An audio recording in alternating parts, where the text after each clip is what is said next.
Сәлем бәріне, бүгін 10-шы сыныптың есептерін шығарамыз. 12-де 7-ші есеп. Бұл жерде бізге функцияның графигін салып, оның үзіліс нүктесін табу керек. Ең бірінші бізге графикті сызу үшін біз бірінші таблица сызуымыз керек, яғни кесте, яғни x пен y-тің мәндерін жазуымыз керек. Ең бірінші мен мынау f at x деген ол бізде y кетсен, яғни y кетсен -3 деп тұр. Сонда бұл жерде еще x кішкентай 0-дан деп тұр. Сонда біз 0-дан кіші мәндерді аламыз. Мысалы ол -1, -2, -3 болуы мүмкін, бірақ мен сонымен қатар 0-ды де алуым керек.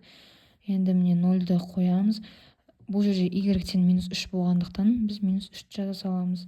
-1-ді алсақ -3, -2-ні алсақ -2, ойбай, -3, -3-ті алсақ -3 болады.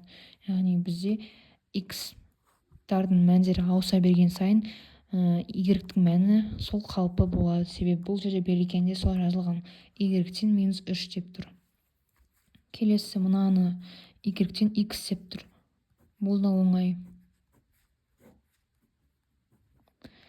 Яғни x-қа берілген мән y-ге тең болады деген сөз. 0-ды берсек, бұл жерде міне x 0-дан үлкен деп тұр. Сонда 0-ды бере аламыз, 0-ға тең. 1-ді берсек 1 болады, 2-ні берсек 2 болады, 3-ті берсек 3 болады. Енді біз графикті сыза аламыз. Міне мен график сызып алдым. Енді орнына қойық, x 0-ға тең болған кезде y -3-ке тең деп тұр. Боямаймыз. x -1-ге тең болған кезде y -3-ке тең болады. Неге боямаймыз? Себебі бізде қатаң. -2-ге тең болған кезде -3-ке тең, -3-ке тең болған кезде -3-ке тең. Енді бізге мынаны белгілеу керек. x 0-ға тең болған кезде бізде 0-ға тең. Бұл жерде біз бояймыз. 1-ге тең болған кезде 1-ге тең, 2-ге тең болған кезде 2-ге тең, 3-ге тең болған кезде 3-ге тең.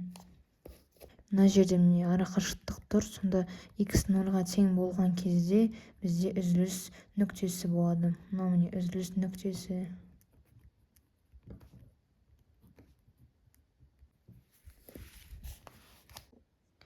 Келесі әсінде бізде y -x квадратқа тең болғандағысын табу керек, және де x квадрат плюс 2 болғандағысын табу керек.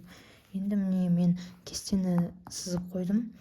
Бұл жерде міне x кішкентай 0-дан деп тұр. Сол себепті 0-ден кішкентай мәндерді аламыз. Енді міне 0-ды берсек 0, -1-ді берсек -1-дің квадраты 1 болады, бірақ алдындағы минус пен ол бәрібірден -1 болады. -2-ні берсек 4 болады, алдындағы минус пен -4 болады. -3-ті берсек 9 болады, алдындағы минус пен -9 болады. Енді екінші мына функцияны қарайық. Бұл жерде бізге x орнына 0-ды береміз. Бұл жерде үлкен немесе тең деп тұр. 0-ды берсек 2, 1-ді берсек бізде 3 шығады. 2-ні берсек 4-ке 2-ні қосқан кезде 6 шығады. Белгілеп қойын. 1, 2, 3, 4, 5, 6. Мына жерге дейін. Мынау біздің координата әнің.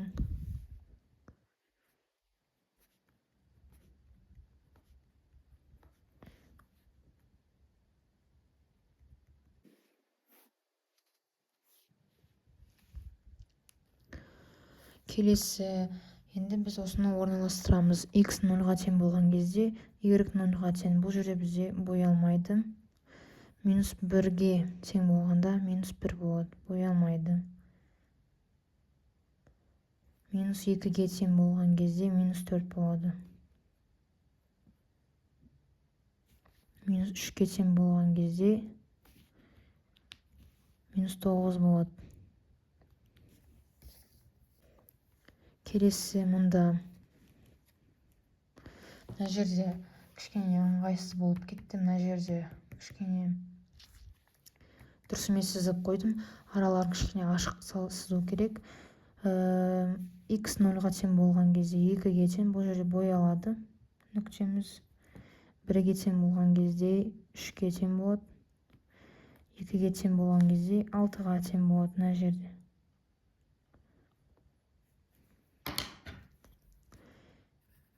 Дәл солайынан біз қосамыз. Әрине сендер түзу қоссаңдар дұрыс болады. Міне бізде осылайынан сызылды. Бізде берілгенде сұрақ үзіліс нүктесін табу керек. Үзіліс нүктесі бізде 0-ға тең. Себебі міне x 0-ға тең болған кезде үзіліп тұр. Нүктесі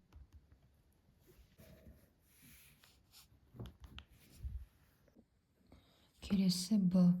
Бұл жерде бізде косинус берілген. Бұл сәл күрделірек, бірақ шығаруға болады. Ең бірінші біз дәл солай кестені салайық. Ең бірінші мынаны бастағым келіп тұр. Y-тен x минус 4 деп жазсақ,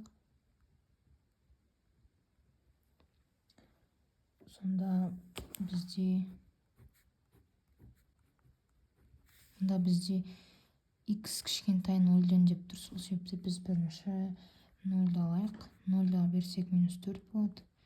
Минус 1-ді берсек минус 5, минус 2-ні берсек минус 6. Минус 3-ті де беруге болады, минус 7 болады. Енді косинусқа келетін болсақ, біз y косинус x деп жазып алайықшы. Сонда косинус 0 болса, мысалы мына жерде енді косинус 0 болса, ол біз таблицадан қарай аламыз. Косинус 0 болса, онда ол бізде 1-ге тең болады деген сөз. Енді сызайық. Міне мен сызып алдым графикті. Енді функцияны орналастырайық. x 0-ға тең болған кезде минус 4-ге тең болады. Бұны біз боямаймыз, бояймыз керісінше. Минус 1-ге тең болған кезде минус 5-ге тең. Минус 2-ге тең болған кезде минус 6-ға тең. Минус 7. 3-ге тең болған кезде минус 7-ге тең. Косинус 0-ға тең болған кезде бізде 1-ге тең болады деген сөз. Оны біз боямаймыз. Ол где-то функция где-то осылайынан сызылады где-то. Бірақта функция пи бөлінген 2-ге кірмейді. Біз осылайынан сызып едік қой, пи бөлінген 2-ге кірмейді деп косинусты. Вот, осылайынан сызып алуға болады. Енді біз жауабын қарасақ, міне үлкен ара қашықтық тұр. Бұл бізде x-тен 0 болған кезде үзіліс нүктесі пайда болады деген сөз. Яғни x 0-ға тең болған кезде ол үзіліс нүктесі.